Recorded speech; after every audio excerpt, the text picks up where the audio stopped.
Hello everyone. हम discuss कर रहे थे कि जो फाइबर्स होते हैं उनसे फैब्रिक कैसे बनाते हैं और जो फाइबर्स हैं वो हमें किन किन सोर्सेज से मिलते हैं। लास्ट लेक्चर में हमने कॉटन डिस्कस किया और उसके साथ ही कुछ प्रोसेसेस थे जो कि क्लॉथ मेकिंग में हमें हेल्प करते हैं। वो प्रोसेसेस हमने डिस्कस किए। फर्स्ट था गिनिंग। गिनिंग में क्या किया था हमने, जो कॉटन प्लांट था उसमें जो सीड था, सीड के बाहर से जो कॉटन फाइबर्स थे उनको अलग अलग किया था, सीड को और कॉटन फाइबर्स को सेपरेट किया था। इस प्रोसेस को हमने गिनिंग कहा था। तो गिनिंग में हमने क्या किया था, separated cotton fibres from seeds. फिर उसके बाद सेकेंड प्रोसेस हमने स्पिनिंग डिस्कस किया था। स्पिनिंग में क्या किया था कि जो भी हमारे पास फाइबर्स थे छोटे छोटे, उनसे क्या किया था, एक लॉन्ग थ्रेड प्रिपेयर की थी जिसको हमने क्या कहा था, yarn. Yarn means thread prepare की थी चरखा यूज़ करके, टाकली यूज़ करके, फ़िलहाल मशीन्स यूज़ की जाती हैं। थर्ड जो प्रोसेस डिस्कस किया था वो क्या था कि हम जो यार्न है इससे फैब्रिक कैसे बनाएंगे। यार्न जो है इससे फैब्रिक कैसे बनेगा। इसमें दो प्रोसेसेस डिस्कस किए थे, कौन कौन से, एक था वीविंग और सेकेंड नीटिंग।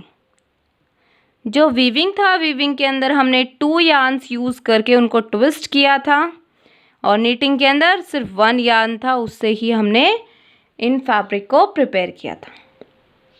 ठीक है, यहाँ तक हम डिस्कस कर चुके थे। कॉटन के बारे में हम कंप्लीट डिस्कशन लास्ट लेक्चर में कर चुके हैं।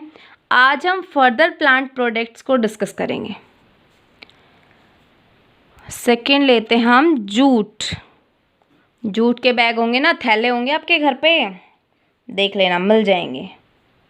तो ये जो जूट है ये हमें किससे मिलता है, जूट प्लांट से।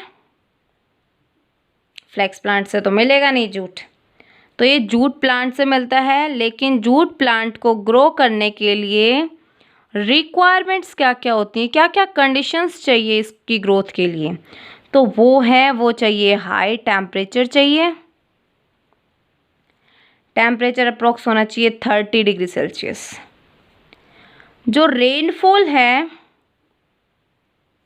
उसकी भी कुछ अमाउंट होती है, 150 टू 200 सेंटीमीटर्स को रेनफॉल चाहिए ग्रोथ के लिए। और ये रिक्वायरमेंट्स, ये कंडीशंस इस जूट प्लांट को कहाँ मिलती हैं, तो ये कहाँ ग्रोथ किया जाता है, वेस्ट बंगाल, ठीक है, बिहार, असम, इन तीनों में जो जूट प्लांट है इसको ग्रो किया जाता है मेजर पोर्शन में।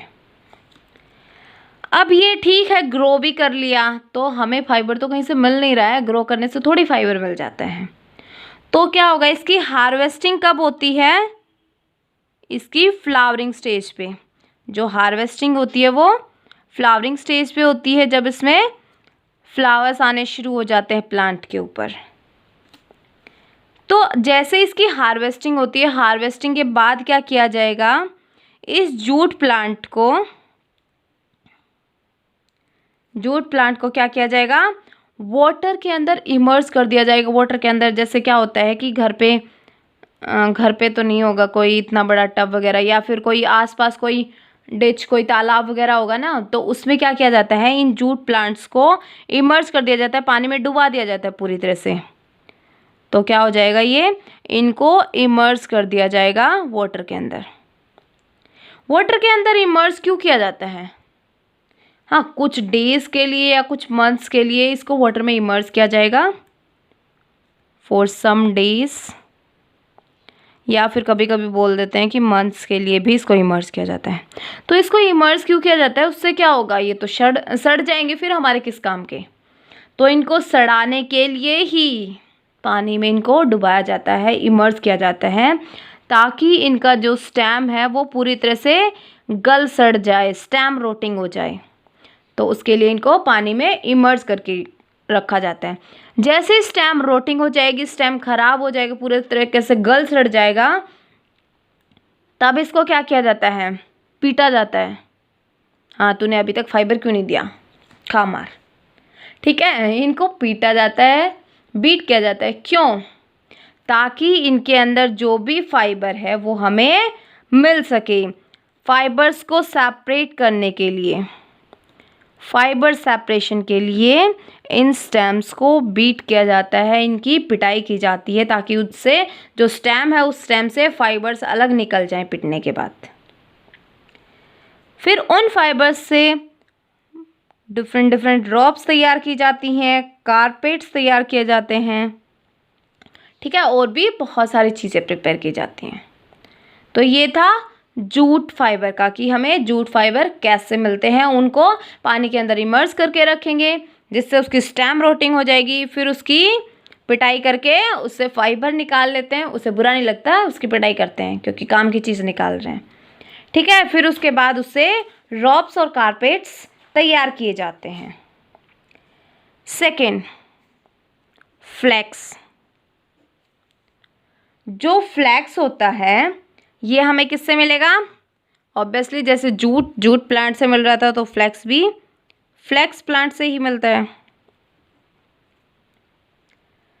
ठीक है, इसमें भी क्या किया जाता है कि जो स्टेम होता है उस स्टेम से हमें फाइबर मिलता है, फ्लैक्स प्लांट के स्टेम से। इसमें क्या होगा, इसमें भी वैसे ही क्या किया जाता है, इसकी रोटिंग की जाती है, उसके बाद इससे फाइबर निकाला जाता है। और ये किस में इस्तेमाल किया जाता है? बेडशीट प्रिपेयर करने में, बेडशीट बनाने में। ओके, नेक्स्ट आता है कॉयर, COIR, कॉयर। ये कॉयर है, ये भी एक फाइबर है। ये किससे मिलेगा? कभी आपके घर में वो बोलते हैं ना दाढ़ी वाला नारियल, सुना है? जिसके बाहर से वो बहुत कवरिंग होती है, मतलब ऐसे जरे जरे टाइप, मतलब थोड़ी सी हार्ड कवरिंग। उसके बाहर से ये बोलते हैं ना ये दाढ़ी है, दाढ़ी उसकी, कोकोनट की, नारियल की, तो उसे बोलते हैं हस्क या फिर आउटर कवरिंग। तो ये किससे प्रिपेयर किया जाता है? जो हस्क होता है या फिर जो आउटर कवरिंग होती है, किसकी? कोकोनट की, उससे हमें ये कॉयर फाइबर मिलता है। जो कोकोनट होता है, जो नारियल होता है, उसको भी वाटर के अंदर इमर्स कर दिया जाता है फ्यू मंथ्स के लिए, और फिर उसके बाद इसका हस्क है उसको सेपरेट किया जाता है। कैसे हस्क सेपरेट कैसे करेंगे? वैसे ही इसको बीट करके, कोई भी ले लेंगे, कोई भारी भरकम चीज़, उससे कूटेंगे खूब जोर लगा के, और उससे क्या होगा, जो हस्क है वो हमारे पास अलग से निकल आता है। फिर इसका इस्तेमाल किस में होता है? रोप बनाने में या फिर फ्लोर कवरिंग में, या फिर कुछ जो मैट्रेसेस होते हैं, जो गद्दे आपके घर के, पिलो हैं, इनको फिलअप करने में भी इनका यूज़ किया जाता है। नेक्स्ट आता है हेम्प। जो हेम्प है वो भी हमें किससे मिलेगा? हेम्प प्लांट से, कॉटन प्लांट से थोड़ी मिलेगा। तो हेम्प प्लांट से मिलता है। इसमें भी क्या किया जाता है? स्टेम की रोटिंग की जाती है। रोटिंग करने के बाद उसको पीटा जाता है, बीट किया जाता है। उसको बीट करने के बाद हमें फाइबर्स मिलते हैं, और उन फाइबर्स से कोई भी रोप या फैब्रिक तैयार किया जाता है। लेकिन इसके अलावा हेम्प प्लांट का एक और यूज़ होता है, किसमें? ड्रग प्रोडक्शन में। ड्रग भी प्रिपेयर कर सकते हैं हम इससे, ड्रग, कैनाबिस। ठीक है, तो हमने प्लांट प्रोडक्ट स्टडी किए हैं आज। कौन कौन से प्लांट प्रोडक्ट स्टडी किए? सबसे पहले हमने जूट स्टडी किया, फिर फ्लैक्स, फिर कॉयर, फिर हेम्प। तो क्या होता है कि जैसे इनके नाम से ही पता लग रहा है कि अगर जूट का फाइबर है, जूट प्लांट से मिल रहा है। कॉयर है, इसका नहीं पता लग रहा है, थोड़ा सा डिफरेंट है इसका कि ये कोकोनट के हस्क जो होता है उससे, या फिर आउटर कवरिंग जिसे बोलते हैं, उससे हमें मिलता है। सभी में ऑलमोस्ट सेम प्रोसेसिंग है। कैसे?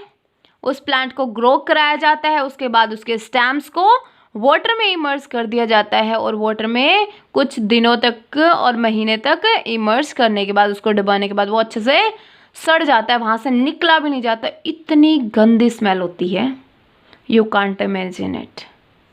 ठीक है, बहुत ज़्यादा गंदी स्मेल आती है उसमें। तो क्या होता है कि पूरी तरह से गल जाते हैं वो। गलने के बाद क्या होगा, जैसे कोई भारी भरकम चीज़ आपके घर पे कुछ होगा, कोई ऐसा हाथ सा पकड़ने का, यहाँ से पकड़ा आपने, वहाँ से अच्छा खासा मोटा है, आगे से ऐसे करके यहाँ पे मान लो इतना मोटा है, फिर यहाँ पे आपके पकड़ने के लिए कुछ हैंडल है, तो इससे पकड़ा और पकड़ पकड़ के खूब उसको पीटा अच्छे से, खूब धुलाई की उसकी। धुलाई करने के बाद क्या होगा, वो जो स्टेम था, ऐसे जो स्टेम थे, इसी स्टेम के ऊपर क्या था, वो फाइबर था। तो जैसे इसको पीटेंगे ये फाइबर अलग से निकल के आ जाता है इससे, तो हम हाथ से आराम से खींच के इसको बाहर निकाल सकते हैं। तो क्या हो गया, उसको पीटने से उसका फाइबर निकल आया, और फिर उस फाइबर से हमने डिफरेंट डिफरेंट चीज़ें हैं वो तैयार कर ली। कोई रोप बना लिया, कोई पीलो में भर दिया, किसी का मैट्रेस बना दिया, किसी का कुछ बना दिया। ठीक है, तो ये सब प्लांट प्रोडक्ट्स से जो हमने डिस्कस किए कि कैसे इनसे हम फाइबर प्रिपेयर कर सकते हैं, और उस फाइबर से फिर हमें फैब्रिक बनाना होता है। वही मेन प्रोसेसिंग चलती रहती है, फिर वीविंग, नीटिंग, जो भी जिसके लिए सुटेबल होती है वो उन्हीं प्रोसेस से इनको फर्दर क्लोथ्स में कन्वर्ट कर देता है, फैब्रिक बना देता है। होप सो आपको समझ आया हो। आप इनको एक बार पढ़ना, आपको समझ आ जाएंगे। और हाँ, एक चीज़ का ध्यान रखना, जितनी ज़्यादा इस टॉपिक में आप इमेजिनेशन रखेंगे, आपके घर में जो पेरेंट्स होंगे उनको ज़रूर पता होगा इन चीज़ों के बारे में। आप उनसे इन चीज़ों को डिस्कस करना कि ऐसा कुछ भी होता था क्या, ऐसे भी कुछ प्रिपेयर कर देते, क्योंकि पुराने ज़माने में ये सब बहुत ज़्यादा कॉमन था। आज के दिन में, मतलब आज जो है, आज रेयर चांसेस में ऐसा होता है कि आप किसी को ऐसा करते हुए देखें, लेकिन पास्ट टाइम में क्या था कि ये काम लोग करते थे, बहुत ज़्यादा कॉमन था। लेकिन अभी बहुत कम होता है, तो आप अपने पेरेंट्स से पूछना, वो आपको समझाएंगे, so that you can imagine it, जिससे आपको हमेशा याद रहेगा, आपको याद रखने की ज़रूरत ही नहीं पड़ेगी। Thank you so much, be safe and be happy.